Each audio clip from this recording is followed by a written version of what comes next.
Hello mga kahardin. Andito tayo ngayon sa kalamansian para maglinis tayo ng puno ng kalamansi. Papakita ko sa inyo yung mga daming mga lumot na puno ng kalamansi. Ito yung mga kalamansi ko, mga wala pang isang taon.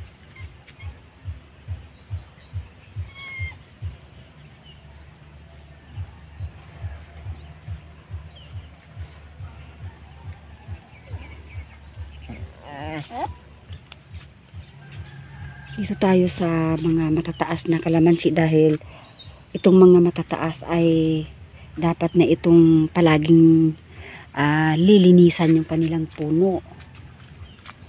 Maghahanap tayo ng dahil ang dami talagang mga gumagapang sa puno nila na yun ang dahilan na namamayat yung kalamansi, di kaya parang tumatanda na siya. Katulad nito, papakita natin. Ito yung puno ng kalamansi na, ayan. Tingnan mo yung nila. Ang daming mga gumagapang na mga lumot-lumot sa kanilang puno. Ayan, ito yung lilinisan natin. At papakita ko sa inyo yung paglilinis katulad nito. Ito. Papakita ko muna sa inyo kung bakit ganito yung puno ng kalamansi. Ayan, ang pangit talaga tingnan.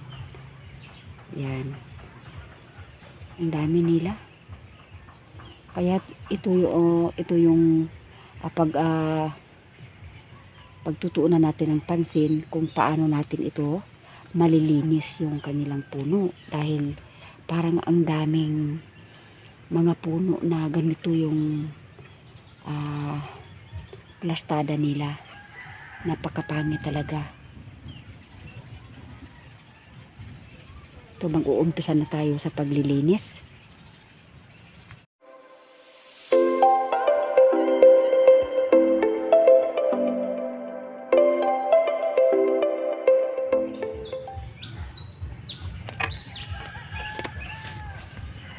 Lampang patakat ayam guys.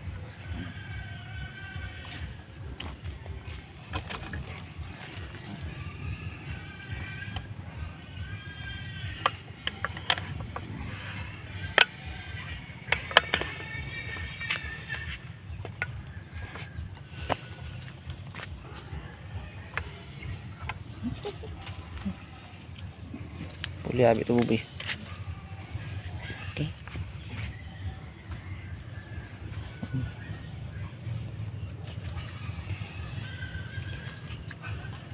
Ito na mga kahardin, mag-uumpisa na tayo sa paglilinis ng ating kalamansi. Ang dami talagang mga lumot. Mula ilalim hanggang taas talaga. Hindi ko talaga ito na parang, hindi ko na malayan ito, na bigla na lang kumapal yung mga gumagapang na mga halaman dito sa kanilang puno. Kaya na pansin mo na parang humina kasi yung pagbubunga nila.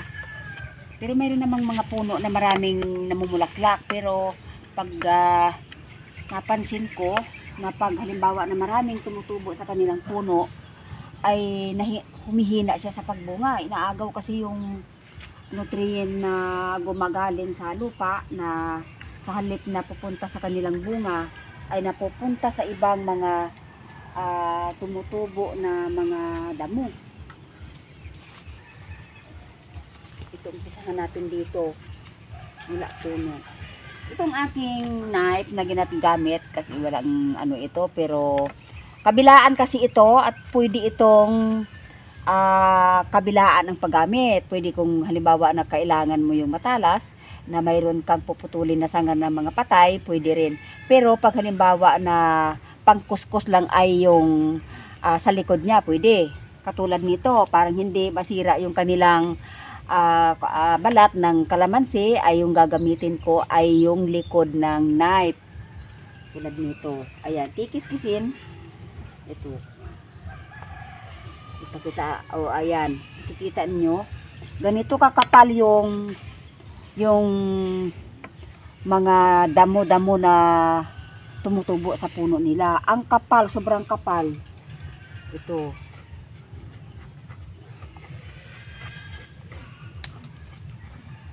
Wala puno. Pero pag malinisan natin ito ay gumaganda.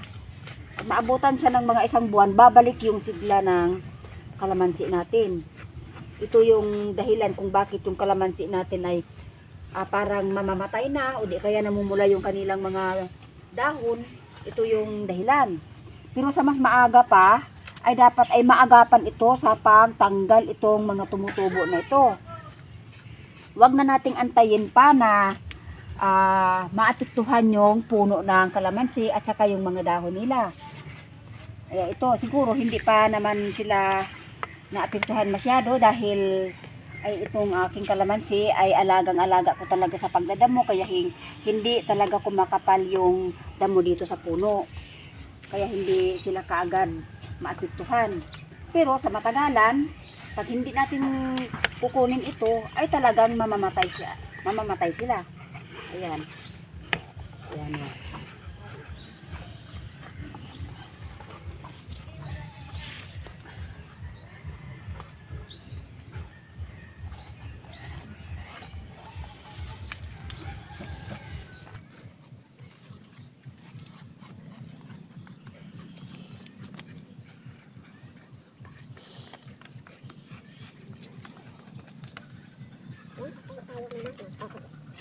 Unahin muna natin itong sa baba lahat dahil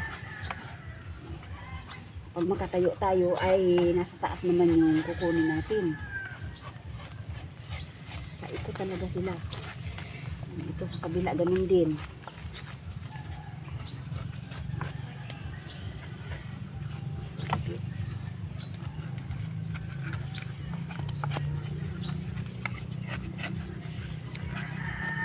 Brush.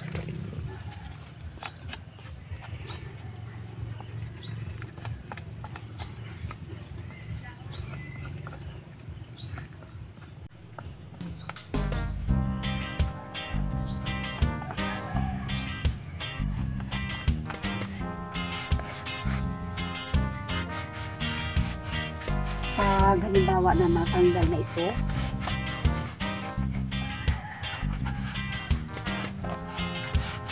yan, nilinisan mo ng ganyan.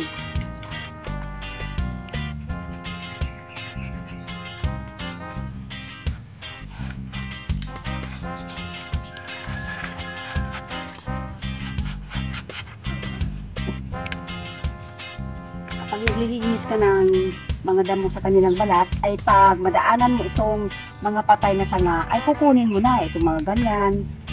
Ayan, yung mga, ayan. Babaliin mo na lang. Hirap talaga pag hindi mo talaga maagapan dahil sa isang puno lang ay hindi ka talaga makaalis-alis dahil ang dami mong kukunin.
Napakaba ng mga bubugo na yun.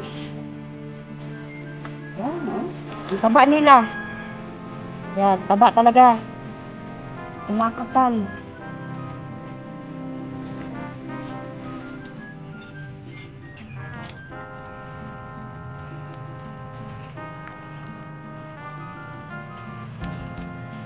Ubusin natin ito.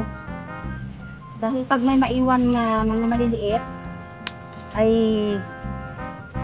yumayabong na naman sila.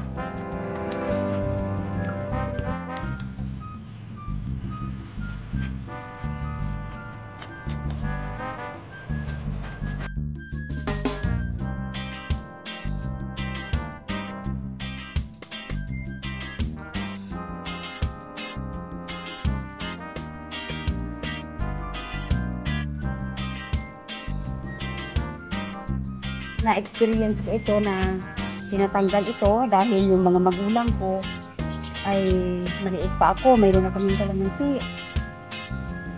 At ito yung nakikita ko sa kanila. Bakit naman sabi ko kay nanay, kinukuha mo na yung ano. Yun ang sagot niya sa akin. Sabi niya, kukunin ito dahil ito yung nagpapatanda ng kalamansi at nagpapahina ng bunga.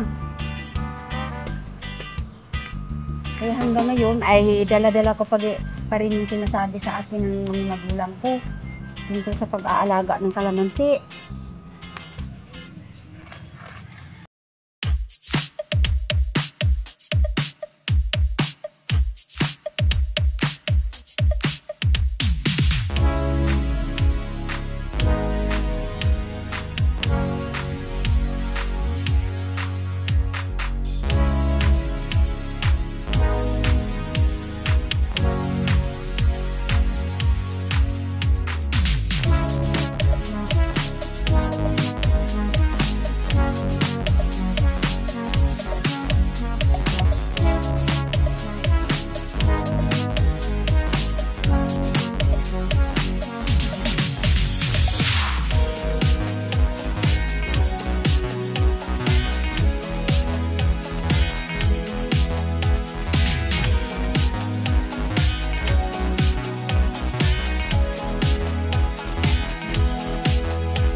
Daming patay. Kaya namamatay sila. Ay dapat kung ginpruning siya ay hindi mamamatay itong nasa baba. Dahil itong mga patay na ito ay dito ay magdadahon sila. Dahil wala silang taas. Pero ngayon kasi pag mataas na sila ay doon nakapuko sa taas yung dahon. Kaya yung nasa baba ay namamatay yung mga sanga katulad nito. Mayroon akong din pruning doon na isang puno lang na ano yun na nasira yung ano niya kaya gin-pruning ko. Kaya maganda pag halimbawa nag-pruning talaga.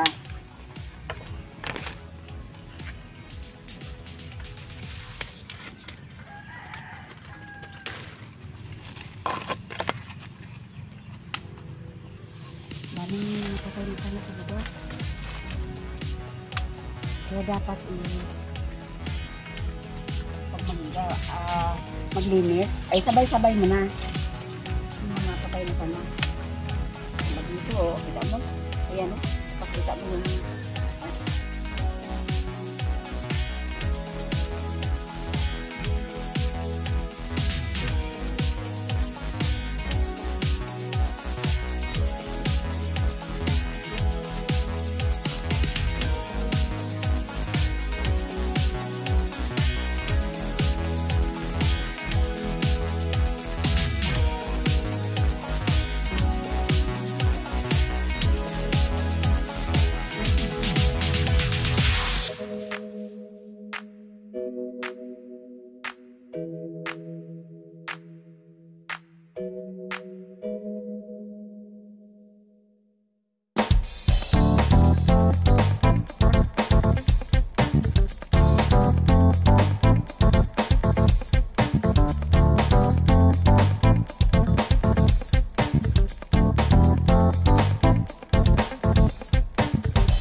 Dapat ang kailangan sa pag-aalaga ng kalamansi ay kailangan talaga ang sipag at tiyaga.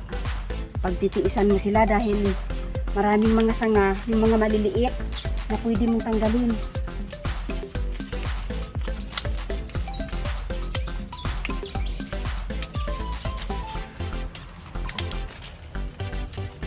Ayan, pinapakita na natin. Ayan, tingnan yung mga kahardin kanina. Ay sobra talagang daming mga lalo pa doon sa kabila na inano ko. Ay sobrang dami talaga. Pero ayan, nakikita nyo naman, medyo malinis na siya. Yan, wala na yung mga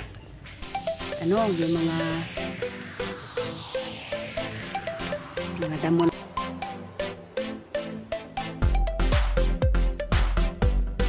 Maabutan siya ng 1 buwan o 2 buwan ay babalik na yung sigla ng kalamansi. Ayan, nakita niyo mga kahardin. Ito yung mga kinuha ko. Ito na sila. Ang dami nilang ito na, ang daming mga mga gumagapang at saka yung mga patay na sanga, daming kinuha ko. Ayan mga kahardin. Okay na, natapos na. Ngayon, nagpapasalamat na ako dahil sa panunood nyo ng ating video. Abangan nyo mga guys dahil doon sa kabila ay magpo-pruning ako ng siguro mga 100 na puno na kalamansi ko. Dito tingnan natin. Ayun dyan sa dito banda.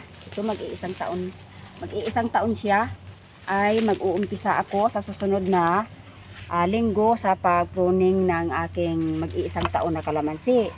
Parang hindi sila tataas. At doon ay isusustain ko talaga yung pag-pruning sa kanila. Parang hanggang ang taas nila hanggang 4 to 5 lang. Hindi na sa tatangkad. Ayan mga guys, maraming salamat. Hanggang sa muli. Bye!